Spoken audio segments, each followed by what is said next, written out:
Vote শেষ, EVM বন্দি জনমত। ইভিএম সিল হয়ে গেছে স্ট্রং রুমে। এবার অপেক্ষা ফলাফলের। 4 তারিখ সোমবার রয়েছে ভোট গণনা। সবার নজর রয়েছে সেদিকেই, কিন্তু ময়দানের লড়াই শেষ হতেই শুরু হয়ে গেছে অন্য লড়াই। গণনার পর শুরু হয়ে যাবে বিজয় উৎসব। তাই জেলা জুড়ে এখন হু হু করে বিকোচ্ছে সবুজ, গেরুয়া, লাল আবির। বাঁকুড়া শহরের রাসতলা পাইকারি দোকানগুলিতে ভিড় জমতে শুরু করেছে। শেষ হাসি হাসবেন তারাই। ধরে নিয়ে সব দলের কর্মীরা বস্তা বস্তা আবির তুলছেন, এমনটাই জানাচ্ছেন ব্যবসায়ীরাও।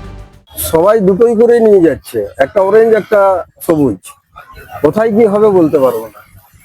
যারা খুচরো দোকানদার তার সাথে আরো অনেক রকমই আবিরের কালার আছে। দুজন এসেছে, তারা অরেঞ্জ বলে গেছে যে অরেঞ্জ রাখবি বাকি।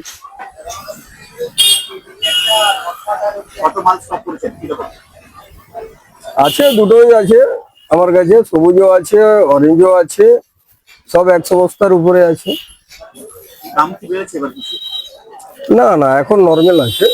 4 তারিখের পর বাড়তেও পারে।